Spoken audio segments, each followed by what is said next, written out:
Bonjour à tous, aujourd'hui on se retrouve pour la présentation des deux nouveaux modèles de chez Voupou, le Drag X et le Drag S.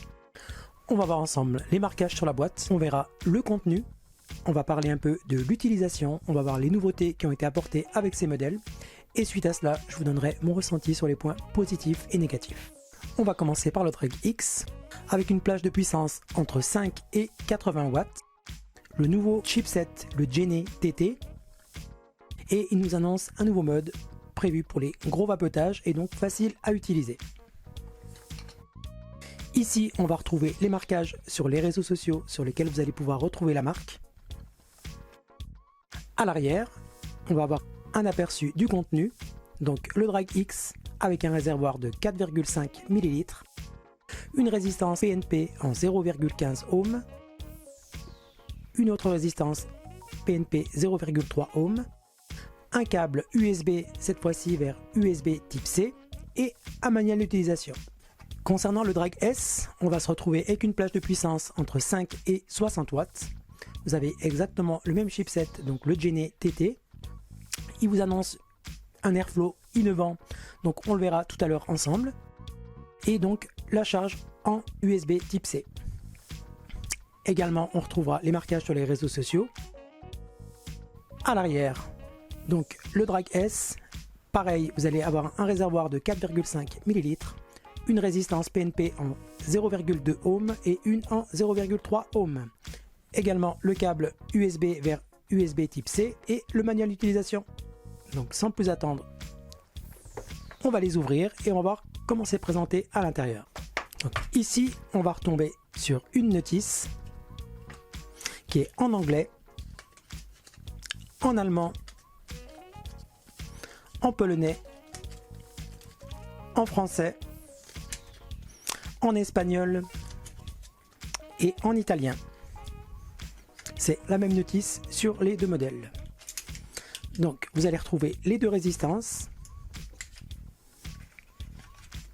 le câble USB vers USB type C et donc le Drag X. Pour le Drag S, on va retrouver également la notice, les deux résistances, le câble USB vers USB type C et voici le Drag S.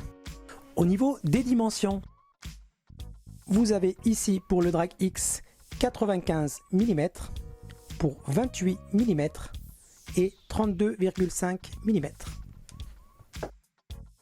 Le Drag S fait 87 mm sur 28 mm et 33 mm. Le Drag X et le Drag S sont à peu près similaires. Vous avez les boutons Fire, le plus, le moins, l'entrée type C juste ici, les marquages de la marque Voupou, les inscriptions sur le chipset, donc le Genie. Ici, vous allez pouvoir régler les airflows.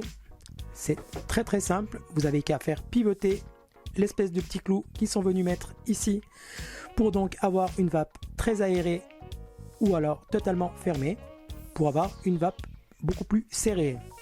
Au niveau des réservoirs, c'est donc du 4,5 ml. Hyper simple, vous aurez qu'à tirer. C'est des réservoirs magnétiques qui se clipsent comme ceci.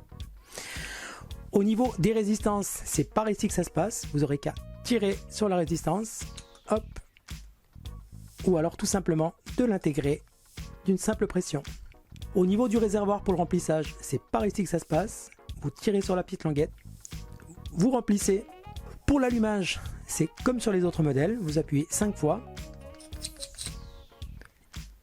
il s'éteint. Vous appuyez 5 fois, il se rallume. Le chipset prend en charge les résistances, ce qui vous permettra qu'ils se mettent automatiquement sur la puissance qui correspond à la résistance. Le bouton Fire est hyper réactif, ils annoncent un délai d'attente de 0,01 seconde. C'est hyper rapide.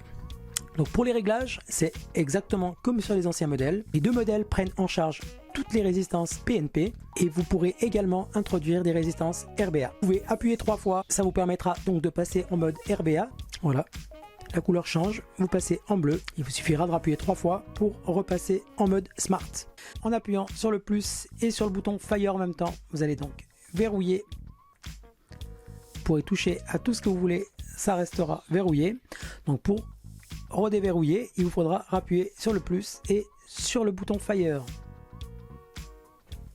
Vous avez donc ici, en appuyant sur les deux boutons, vous allez pouvoir entrer sur le compteur de puff qui va compter vos puffs pendant 14 jours. Voilà, donc en laissant le bouton appuyé à nouveau sur Fire, vous sortez de ce mode. Et donc en appuyant sur la touche moins et sur le bouton Fire, vous remettez le compteur de puff à 0. Actuellement, les seuls réservoirs accessibles pour ces modèles sont ceux de chez Vopu. Ils ont prévu un adaptateur qui pourra venir se clipser juste ici, qui vous permettra donc d'introduire votre atomiseur. Au niveau des marquages, vous avez donc ici la puissance, actuellement en 35 watts. Vous avez les informations sur la résistance, ici une 0,3 ohm. Vous avez également un nouveau mode qui est venu, c'est le mode Score qui vous permet de passer entre Iron et King. Après les infos actuelles de la marque, ce mode pourrait être activé dès la mise en vente de ces deux kits sur inscription sur leur site, après vérification de l'âge de l'utilisateur. On en saura plus les jours qui viennent. Le Drag X vous permet également d'introduire un accu, alors que le Drag S a une batterie intégrée de 2500 mAh. Le Drag S dispose du mode auto qui vous permettra donc de vaper en appuyant sur le bouton Fire ou tout simplement en aspirant, un point que le Drag X ne possède pas. Le Drag S dispose donc d'un réservoir en 4,5 ml, donc de deux résistances en 0,2 ohm et une en 0,3 ohm. Donc de la charge, c'est rapide, très beau modèle, hyper facile à prendre en main, c'est pas un modèle imposant. Donc moi actuellement j'ai testé les deux avec une résistance en 0,15 ohm et une en 0,3, et effectivement j'ai eu de bonnes sensations au niveau de la saveur et donc de la vapeur. La vapeur, on va le voir tout de suite ensemble.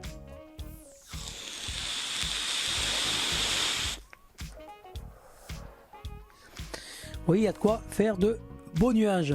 Concernant les points positifs et négatifs avec le Drag S, on a donc un réservoir de 4,5, une facilité d'utilisation, une bonne prise en main. Au niveau de l'airflow, c'est très facile à régler, donc chacun pourra vaper selon ses goûts. Au niveau du remplissage et donc du changement de résistance, c'est hyper simple. Le Drag S dispose du mode auto qui vous permettra donc de vaper sans appuyer sur le bouton Fire, ça c'est pas mal. Donc vous avez une entrée USB de type C qui vous permettra donc une charge hyper rapide, ça c'est également un bon point. En termes de design, il n'y a rien à dire.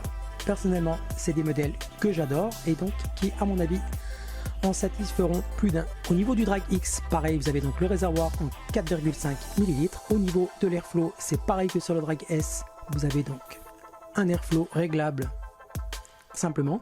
En termes de design, c'est pareil, c'est un super beau modèle. La charge USB type C vous permettra donc une charge rapide et donc la possibilité d'intégrer votre accu. Ça, c'est également un point que j'apprécie. Concernant les points négatifs, vous n'allez pas pouvoir vaper avec lorsqu'ils seront en charge. Ça peut en dissuader plus d'un, c'est dommage. Vous avez quelques pertes de eau liquide, ce qui n'est pas non plus énorme, c'est minime, mais c'est pas totalement étanche. Donc pour ma part, c'est des modèles que je conseille. Effectivement, en termes de puissance, on a ce qu'il faut. Ça, c'est pas mal. En termes de design, il n'y a rien à dire. Moi, personnellement, j'adore. Il y a d'autres modèles avec d'autres couleurs que j'apprécie d'autant plus que cela. On a une bonne prise en main. L'airflow est facilement réglable. Moi, de toute façon, quoi qu'il en soit, je préfère les vapes très aérées, donc je le laisserai sur cette position. Le remplissage est hyper simple. Le changement des résistances également. Donc pour ma part, c'est des modèles que je conseille. Voilà, donc je pense avoir fait un peu le tour de ces modèles. Il y a peut-être des choses qui m'échappent encore actuellement. Si vous avez des questions et autres, n'hésitez pas à me les poser dans la case commentaires. J'espère que cette petite vidéo, elle vous aura plu. Si c'est le cas, n'hésitez pas à me mettre un petit like. Moi, ça me fera super plaisir. Voilà, donc cette petite vidéo, c'est terminé. Et je vous dis à bientôt pour de prochains tests.